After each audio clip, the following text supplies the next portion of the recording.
Welcome to the Authentic Falconer podcast, and today I am here with Mr. Ryan Nitzel.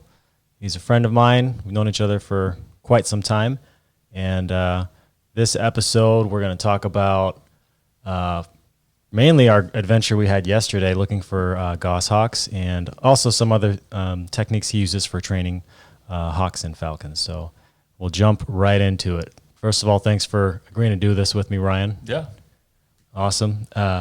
So tell me, I came down from Idaho, and you said you were going to go look for some goshawks to possibly pull an imprint.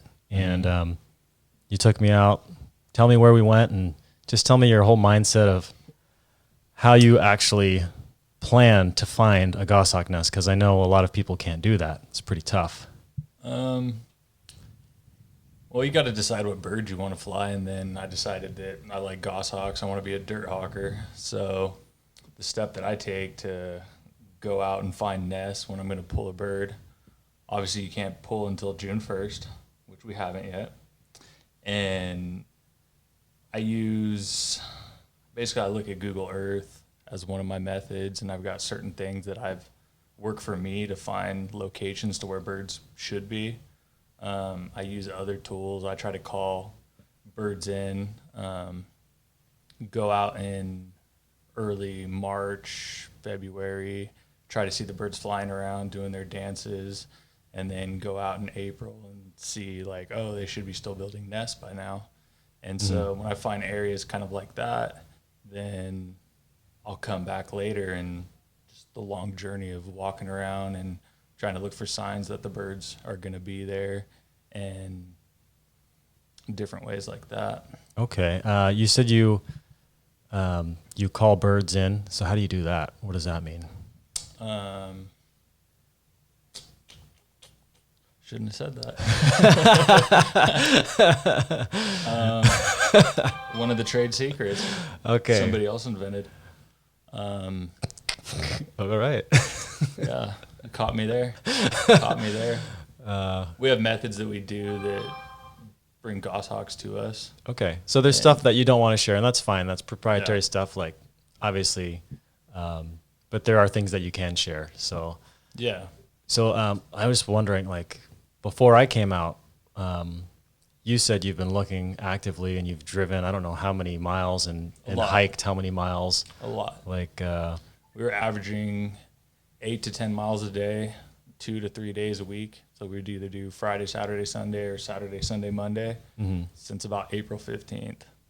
So that's 3 days a weekend. We're on our 6th, 7th weekend. So that's a lot of miles. That is a lot. A lot of miles. Yeah. I can understand when you put that much work in, you don't want to just tell someone, hey, here's a nest. You can have have your shot too. It's kind of the thing about a lot of people are super secretive about what they do, but it comes down to goshawks are one of the hardest birds to find in the wild. And finding nests, it's not like an in the city type thing where normal people see the birds all the time, and you won't be driving down your neighborhood and see a Cooper's hawk or a red-tailed hawk and be like, oh, I see a Cooper's hawk. I know what kind of tree they would nest in, so that's got to be near my house because I see them all the time over there. The goshawks, it's a completely different ball game. You're out in the middle of the wilderness, in the forest. You're looking for dense areas, and it could be pretty much anywhere. Yeah. So I experienced that with you yesterday when we were walking. We hiked 3 different locations. We hiked a lot. We spent all day looking too, but we found one. We did. You spoiled it. We found one. Yeah.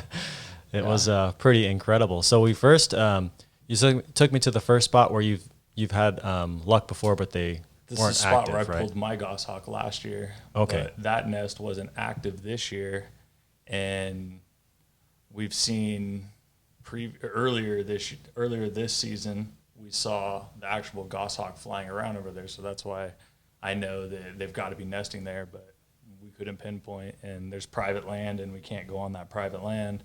So yeah, if they're nesting in that private land, then we just kind of can't do anything about it unless we go and knock on the door and try to ask for permission, which in Arizona, that's not going to happen. No one's going to be like, oh, yeah, just walk on my property. Have fun.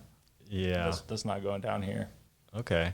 So, and then we went to another spot that was kind of a word of mouth spot from people that I know that have gone out and seen birds there before. Mm-hmm. And we didn't really see anything there, but they were logging. So the Forest Service is out there cutting down trees and. That's right. I remember that. Yeah. So when they do stuff like that, it's kind of like, what do you really do? Do you walk around and try to listen for bird noises with chainsaws going, or do you just go to another spot? Yeah. But the nest we found was in a different tree than normal goshawks in Arizona. Mm-hmm. Nobody I know has ever heard of a goshawk nesting in that kind of a tree before. So we actually found kind of like a lucky nest that nobody that I personally know has ever heard of one being in Arizona in that kind of a tree. So Yeah. it was kind of a special nest that we found. It was a freaking amazing experience because we hiked all day, drove a couple different locations, and then it was like, I want to say it was probably like 4:00. We were getting kind of close to. Well, and we're tired. Yeah, we were getting close. You weren't anywhere near ready to go, but I was for sure thought we weren't going to find one. Yeah. But you said, hey, let's just go up this hill a little bit more. We haven't gone up to the very top, and then we'll head back down. Yeah. And sure enough, we went up there, and you were right. I mean, it just like opened up. There was like this dense forest, and then there was a bare spot in this. The tree it was in was just shining, like the sun was shining right on it. And I saw you from the angle, and you said, "Holy shit!"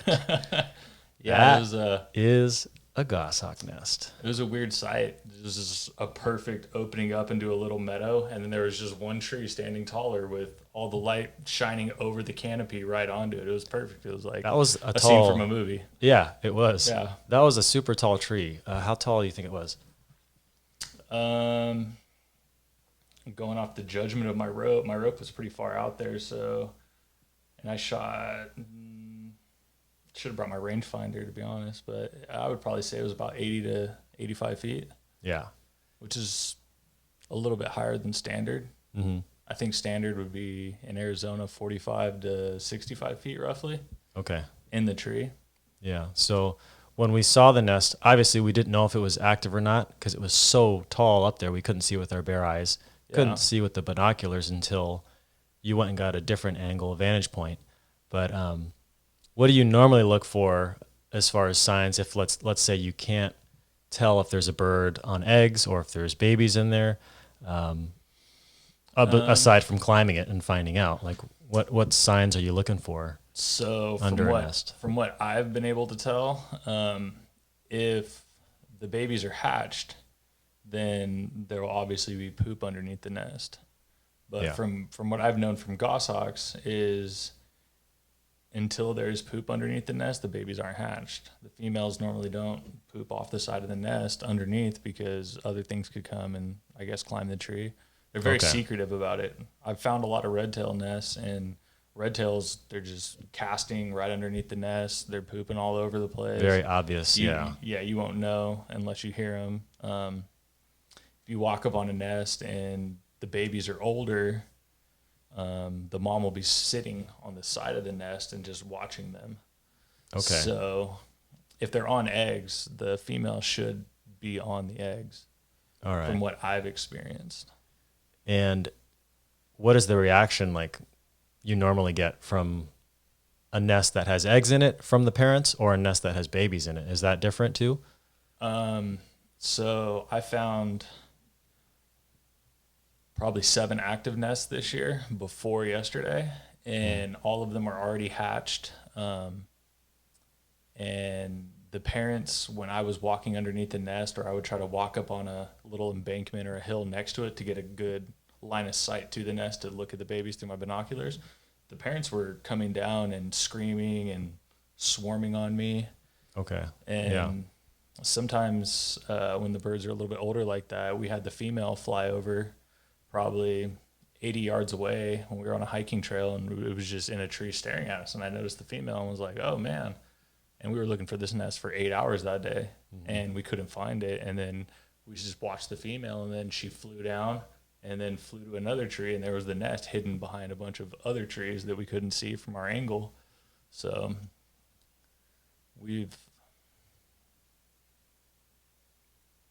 That's pretty cool though. And then if it's a bird that's on eggs, are they going to be swooping at you or? No, normally they're very quiet. Okay. Very, very quiet. Don't make any noise. Kind of hunker down a little bit. What they call it is going out and checking for tails. That's the terminology that the Arizona falconers normally use. I guess it's a higher probability that you'll see the goshawk tail sticking off the end of the nest, and that's a determining factor that the nest is active. You can see a tail. Yeah. If you can't get a good line of sight. I do know that that's not the case in every scenario, though. Sometimes their nests are a little bit bigger and they're hunkered in there and you can't see the tail. Yeah. Sometimes the nests are thicker than other nests. Sometimes the nests are bigger. Sometimes they're smaller. So what do their nests normally look like? Like, what are they made of? Like, is it a certain type of brush? Is it? Up until now, I thought it was just only twigs, and then the top of it had a little bedding of pine needles or whatever stuff that they picked up off the ground that they put in there. But this year we saw one that was pine needles all the way through the whole thing and had branches with pine needles all over it. Oh, okay. But normally it's just branches and little tiny branches that are thin, like maybe thumb, finger size, that are long. Okay. And then pine needles. So like the one we saw yesterday had a lot of like sticks, and it was like almost you could see sticks through it. Yeah. Almost, it wasn't like densely woven together. It just looked like a bunch of sticks piled together. Yeah. And that's like the normal, the common one here, I guess, in Arizona. Yeah.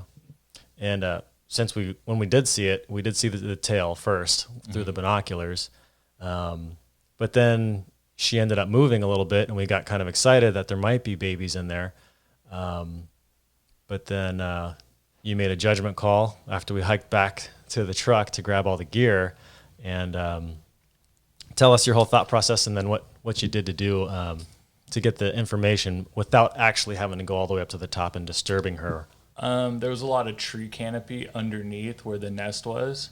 So when we looked underneath, we saw a little bit of white poop. So it could have been an indicator that maybe the babies had just barely hatched, which in my personal, I like 7 to 12 day old babies. So I probably wouldn't have wanted those babies anyways. But when I climbed up halfway and I was listening, trying to hear like babies making noise or something, and then I looked down, all of the trees that were the canopy underneath the nest, and none of them had any poop on them. And baby birds, it doesn't matter if it's falcons, hawks, whatever, the babies will launch their poop out of that nest. Yeah. And it was kind of weird, the first baby falcon that we had, and we were like, oh, she's going to drop a little bit of poop on the ground. No, it was shooting out just like a hawk. And that didn't stop until it was pretty much hard pinned. Then it started pooping normal. Okay. But yeah, so just once I realized that there wasn't any poop anywhere, even on the tree canopy above that we could see, and not hearing anything, and being halfway up the tree, and the female wasn't reacting to us at all. She was just sitting there quiet. Just made me think that they're not hatched. Yeah. Well, you skipped over like one of the coolest parts of you climbing up that tree. You had this giant slingshot that I had to help you load, and you're dragging it with your foot and like using your whole body weight to cock it back. What is that thing called? I don't know the exact name of it. It's just called slingshot. That's what I call it. Oh. I had to buy it. I go to a specialty climbing store here in Phoenix in the Valley, and I know the guy. He's a really nice guy, and he helps me figure out what I'm going to do. He taught me how to rappel. He taught me in his shop how to ascend, so I could go climb up into a nest and everything. And he was like, well, this is what you got to do. You got to be able to have something go over the tree or branch. You can't just throw your rope over the branch. He's like, I've got this giant slingshot, $200 slingshot. And I'm like, I don't know why I would need that. And we cocked the thing in his shop, and we went outside, and he shot it. And I was like, you just shot a 1 pound weight, 150 feet in the air. I was like, that's cool, man. Yeah. So I had to get one, and it comes in handy. It's pretty accurate too. You shot it first try like a marksman. I mean, I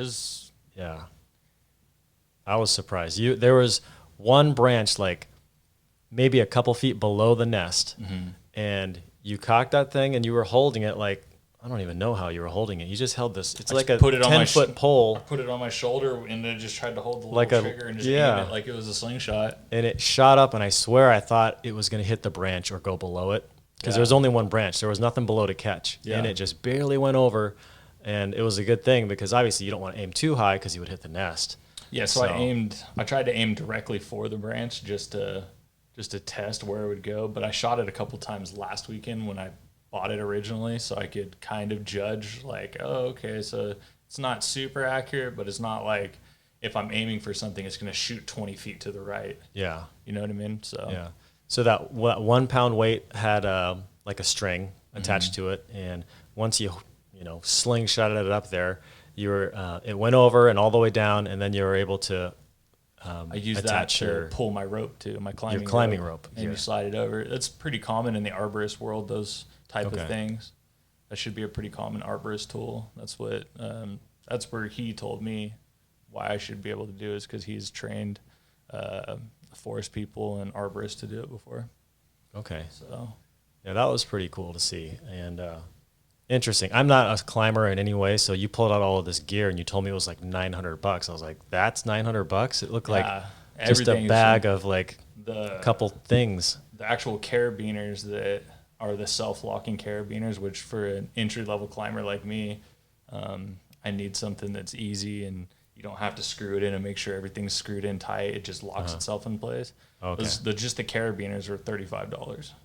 Oh, wow. And then harnesses are anywhere from $100 to $500. Rope, it's like $1 a foot for rope. I mean, I get a discount because I know the guy, but still $900 is a lot. That's a lot. Go rappel down and pull a bird or something. Sure. But you've got to be safe than trying to free climb a cliff and pull a bird out and fall in. Have you had anything close calls climbing trees? I haven't. Yeah, I did actually have a close call.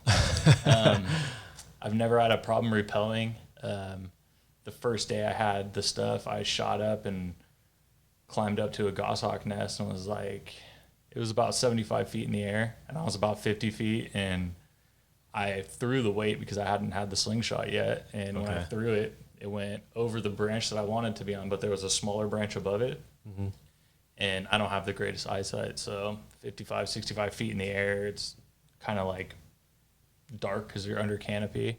I was about 50 feet up, and the little branch that I was on snapped, and I fell, and my rope caught, and I swung out about 15 feet, and I held onto another tree, and I didn't know that my rope was attached, and so I slid down the other tree, and like a bear, bear hugging it down. Yeah, like a bear. Oh my God! I had marks all down my legs and splinters all in my arms and stuff, and on my chest. Yeah, it was but it didn't stop me though. I went back out and done it again. Since you weren't afraid of climbing yesterday, and that was a big ass tree. So it's just the first time you climb each year, like 2 years ago, the first time I rappelled, well, I mean, I learned how to climb. I learned how to rappel.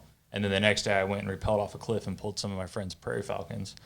Nice. So that was a very scary moment for me. Yeah. And then everyone after that, I was like, oh, it's cool. I've got all this climbing gear attached to me. I feel safe. I've got everything on me. But then the year after that, the first time I went out, I had that same fear all over again because I guess a whole year of not doing it, you're like, man, what if I mess up?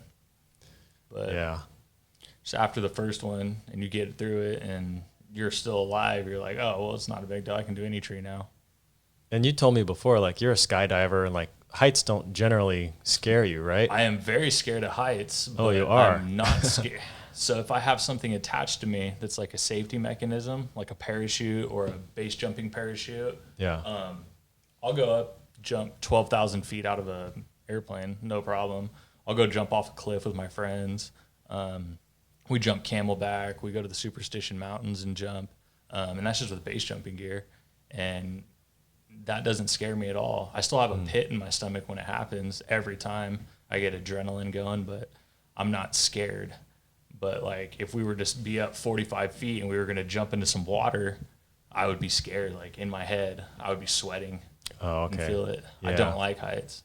So you like just that feeling where you think you're safe, you convincing yourself, even though, you know, your safety is only as good as your equipment on you. So And you that's found why that I out. bought $900 equipment. So you paid all the money. So, Yep. so there you go, man. That's good. Now, when you went up the tree, you only went up halfway. And I noticed that you were listening and you were really careful not to go up there if it was eggs because you didn't want to scare or spook the bird. How important is that to not mess with them when they're on their eggs? So I've heard a lot of different theories about it. Like the parents, you could upset the parents and they could abandon the nest. Personally, in my experience, I've never seen them abandon a nest just because it was eggs and someone was trying to climb up or anything. My thought process behind it is we were still up in a higher elevation. That's pretty much one of the highest elevations you could be at in Arizona is where we were. And I'm thinking about it being 45 degrees at nighttime, and obviously it was about 6:30. Yeah. So if the bird leaves the nest and she freaks out and stays off the nest for an hour or two, those eggs could lose the heat that's actually incubating them and keeping them alive, and then they could all die. Yeah. So in my opinion, I'd rather not make a bird leave eggs or small babies, because if a baby gets too cold overnight, their digestive system could shut down and they'll just die. And we don't want that. No, obviously. So yeah. if the babies were older and we could tell like, oh, they're standing up, they're 18 days old, it wouldn't matter because they could already thermoregulate, which is the process in their body of being able to control their own temperature, and they don't need their parents to do it for them. Then it wouldn't have been a big deal. We could have went up there regardless. Okay. But yeah, I don't want eggs to die because I was too curious to wait another week. Yeah. Obviously they weren't old enough to stand up, so they weren't that old. Exactly. And yeah. so we assumed they were on eggs because the mom did not leave the nest one time, and the male wasn't coming in, and so my opinion was they were on eggs. Yeah. So it's really good. Like, cause I have never searched for a nest before, and like just following your cues and looking at what you were looking for, I learned a lot. And it's good to know the preventative techniques too, like for the reasons you just told me, because obviously our goal is never to disrupt nature. Some people may think pulling a bird to imprint it is unnatural or it shouldn't happen, but it's part of falconry, and we learn a lot from that. And a lot of the birds, they don't survive in the wild anyway. I mean, it's a high percentage that 2/3 of them won't make it just because they're not good enough hunters. And when we do train them, we give them a lot better chance, a lot more shelter, a lot more a warm place to stay at night, so they aren't, thrown out and given the high percentage chance of not surviving. So I wanted to ask you the whole allure of imprinting a bird and grabbing, and taking how many days is ideal for you? It really depends on the bird.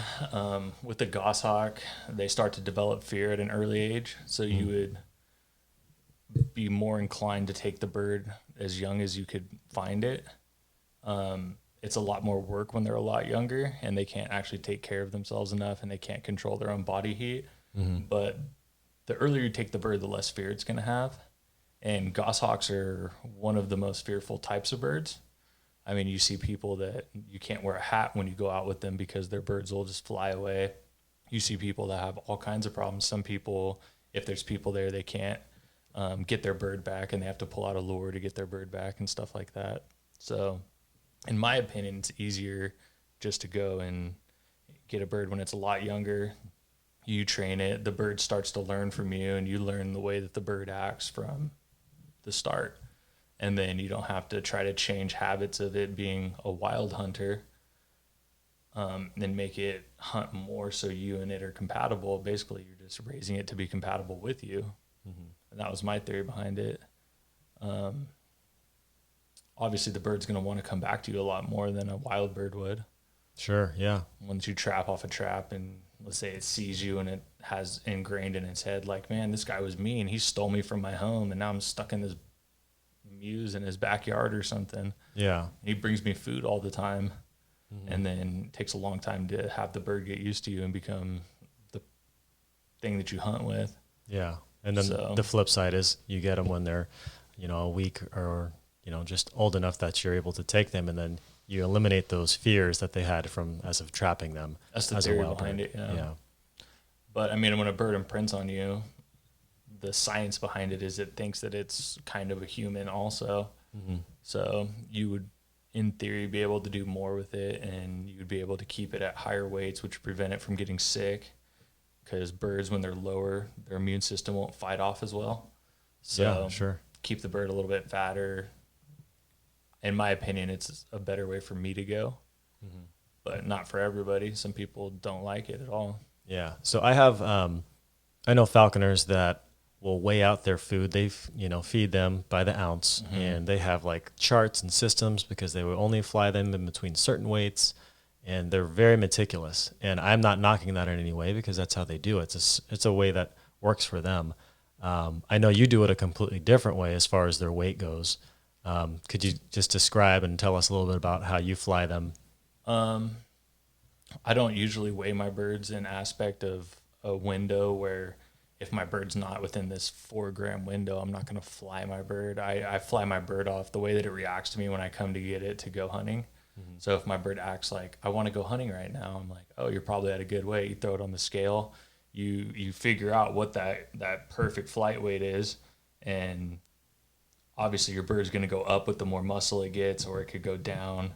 And you got to know that if your bird's sick, you got to know what a weight that you can determine that your bird really is sick is. And you can determine if your bird's too big.